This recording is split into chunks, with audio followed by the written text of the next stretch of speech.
Good morning everyone. Live স্টোরিজের একটি নতুন পর্বে আপনাদের সবাইকে ওয়েলকাম। চলছে বাঙালির অত্যন্ত প্রিয় জায়গা শান্তিনিকেতনের গল্প কথা। এর আগের দুটি পর্বে আমরা উপভোগ করেছিলাম কলকাতা থেকে শান্তিনিকেতনের রোড ট্রিপ, সোনাঝুরির হাট আর রামশ্যাম রিসর্টের কাহিনী। যারা এখনই সেটি দেখে উঠতে পারেননি, ডেসক্রিপশন বক্সের লিঙ্ক থেকে দেখে নিতে পারেন আগের পর্বগুলি।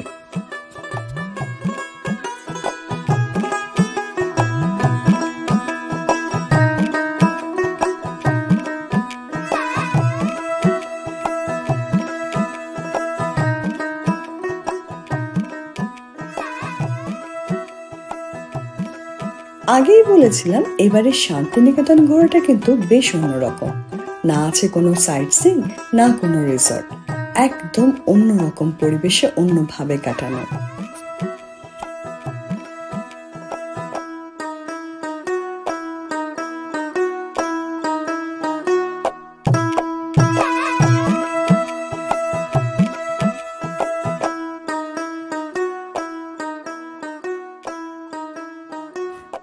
গতকাল সারা দিন ধরে সোনাঝুরির হাটে ঘোরাঘুরির পর ডিনার সারতে গিয়েছিলাম ঘরে বাইরে রেস্তোরাঁয়। ফিরে এসেই সবাই ঘুমের দেশে তলিয়ে গেলাম।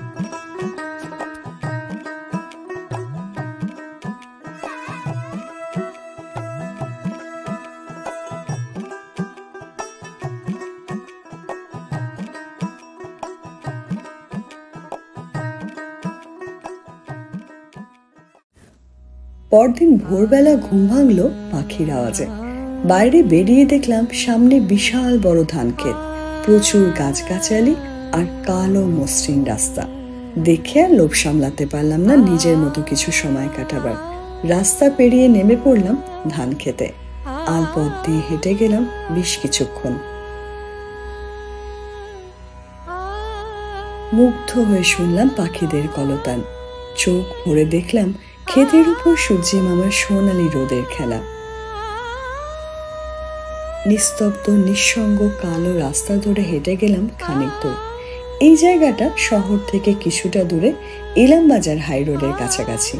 ভিড় ভাট্টা শহরের কোলাহল থেকে একদম আলাদা। শান্ত ধুধু ফাঁকা জায়গায় কয়েকটা হাউজিং কমপ্লেক্স।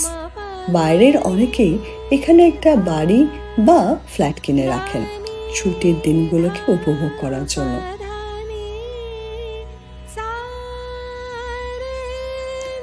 একটা সুন্দর গ্রাম্য পরিবেশে আধুনিক সুবিধাযুক্ত থাকার ব্যবস্থা, বেশ সুন্দর ব্যাপারটা। কিন্তু যাই হোক, হাঁটাহাঁটি সেরে কমপ্লেক্সে ঢোকার সময় শুনলাম এখান থেকে একটু সামনে এগোলেই নাকি টাটকা খেজুরের রস পাওয়া যাবে।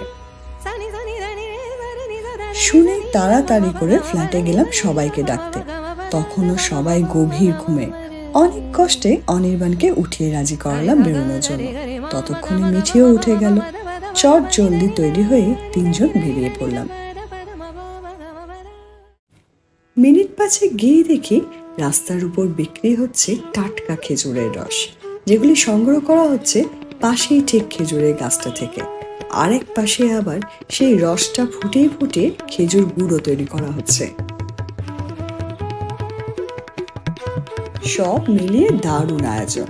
কিন্তু দুঃখের ব্যাপার, গিয়ে শুনি রস ইতিমধ্যেই শেষ। আমরা নাকি অনেকটাই দেরি করে ফেলেছি।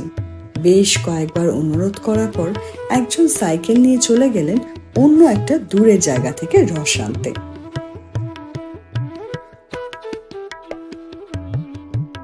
আর এর মধ্যে মিঠি ফাঁক পেয়ে শুরু করে দিয়েছে তার দুষ্টুমি।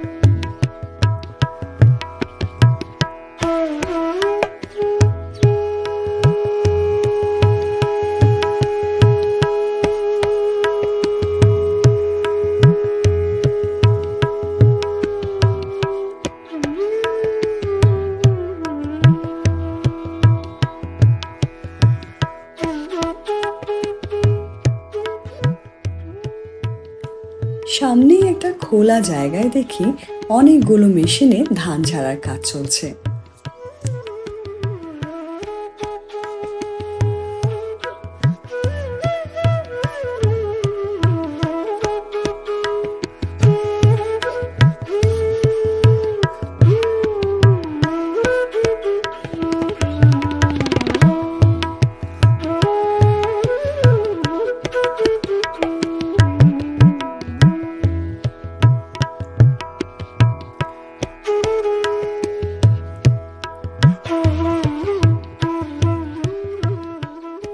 শীতের এই সময়টা গ্রাম বাংলার রূপ কিন্তু খুব সুন্দর।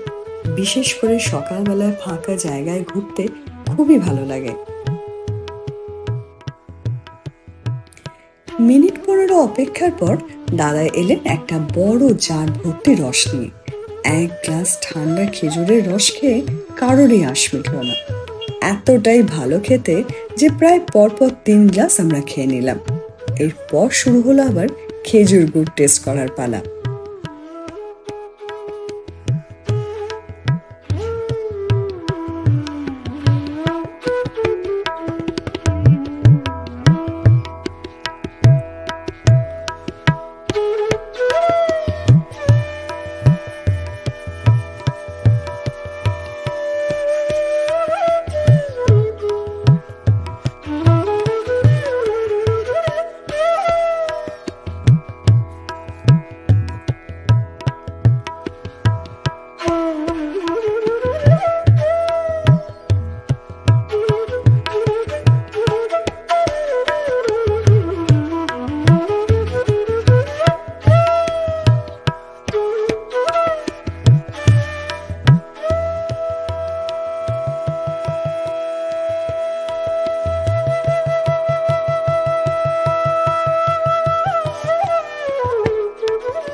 ছোট্ট ছোট কাপে করে ওনারা 2 ধরনের খেজুরের রস টেস্ট করালেন। যার মধ্যে যেটা ভালো লাগলো সেটা আবার বাড়ির জন্য 2 বোতল ভরে নিলাম। এরপর এলো পাটালি, সেটাও ওনারা 2 ধরনেরই টেস্ট করলেন। তার মধ্যে যেটা ভালো লাগলো সেটা আবার একটা নেওয়া হলো বাড়ির জন্য।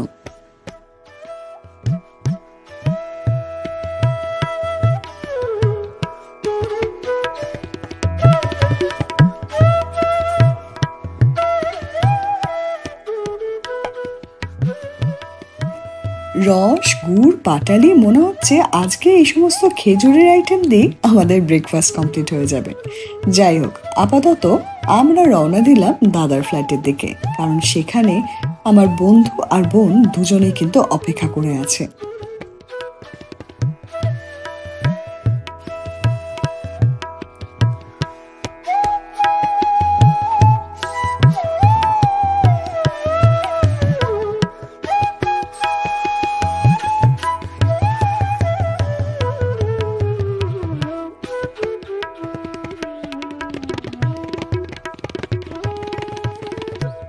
ফ্ল্যাটে ঢুকে একটু ফ্রেশ হয়ে সবাই মিলে ছাদে চলে গেলাম রোদ পোয়াতে। গিয়ে তো সবাই অবাক, পুরো ছাদ জুড়ে বাগান, বসার জায়গাও রয়েছে, দারুণ ভাবে সাজানো পুরো ছাদটাই।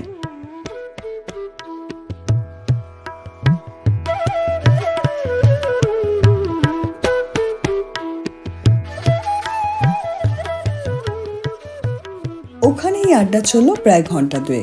কারোরই আর ছাদ থেকে নামার কোনো ইচ্ছে নেই, কিন্তু এদিকে খিদেও পেয়ে গেছে। আমরা আগে ভেবেছিলাম ব্রেকফাস্টটা বাইরে বেরিয়ে করব, কিন্তু আপাতত বেরোনোর ইচ্ছে আর কারোরই নেই। তাই ফোনে একজনকে অর্ডার করা হলো ব্রেকফাস্ট ডেলিভারি করার জন্য।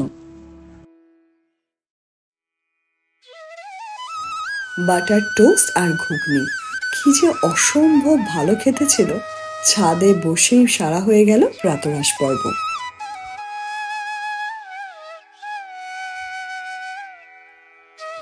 খাবারটা সবারই এত ভালো লেগেছিল যে আমরা ওই দাদাকেই বললাম দুপুরের খাবারটাও অ্যারেঞ্জ করে দিতে। দেশি মুরগির ঝোল আর গরম গরম ভাত।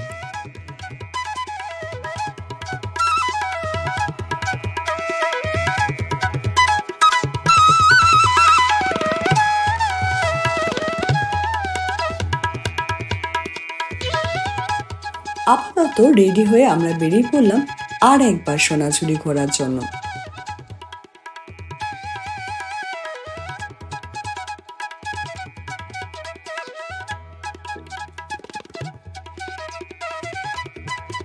সোনাঝুরিতে প্রায় ঘন্টা 3 কাটিয়ে কিছু কেনাকাটা সেরে যখন ফ্ল্যাটে ফিরলাম তখন ঘড়িতে সময় দুপুর 2টো। ফ্ল্যাটে ঢুকেই তাই হোম ডেলিভারি দাদাকে বললাম তাড়াতাড়ি করে খাবারটা দিয়ে যাওয়ার জন্য। আর মিনিট 10-এর মধ্যে টেবিলে হাজির হয়ে গেল গরম গরম খাবার। ভাত, লাল লাল গরম মুরগির ঝোল, আর তার সাথে আবার আলু পোস্ত, ডাল, ভাজা, চাটনি, পাঁপড়। আহা, অমৃত একবারে। খাওয়ার পরিমাণ এতটাই বেশি হয়ে গেল যে একটু জিরিয়ে না নিলে কারোর পক্ষেই আর বেরোনো সম্ভব হচ্ছিল না। শেষমেশ সবাই রেডি হয়ে বেলা 4টে নাগাদ রওনা দিলাম কলকাতার উদ্দেশ্যে। কিছু দূর এগিয়ে দেখি রাস্তার দুপাশে বিশাল বড় সর্ষের ক্ষেত।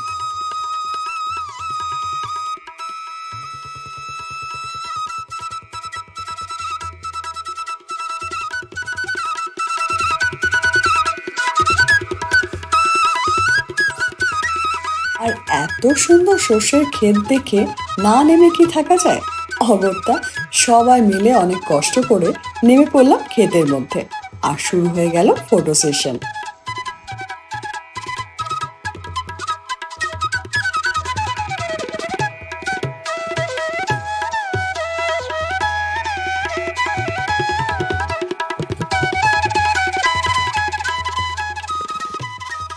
বেশ কিছুক্ষণ ধরে ছবি তোলা পর্ব সারা হলে আবার যাত্রা শুরু হলো।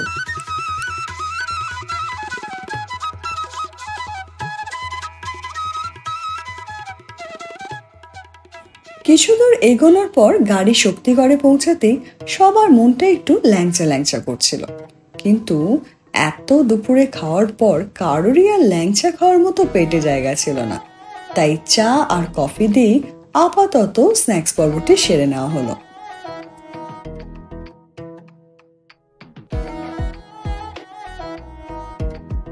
প্রায় 8টা নাগাদ আমরা পৌঁছালাম ডানকুনি। অনেক দিন পর ডানকুনিতে কোনো জ্যাম পেলাম না, তাই রাত 9টার মধ্যেই সবাই বাড়ি পৌঁছে গেলাম।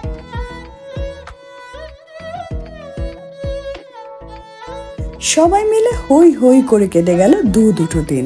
জমলো দারুণ কিছু স্মৃতি। অপেক্ষায় থাকবো এরকম আরো কিছু সুন্দর সুন্দর স্মৃতি জমানোর, আর আপনাদের সাথে সেগুলি ভাগ করে নেওয়ার। আপাতত আজকের ভিডিওটি এখানেই শেষ করছি। যদি আজকের ভিডিওটি আপনাদের ভালো লেগে থাকে তাহলে প্লিজ কমেন্ট করে জানাবেন, আর চ্যানেলটিকে সাবস্ক্রাইব করে পাশে থাকবেন।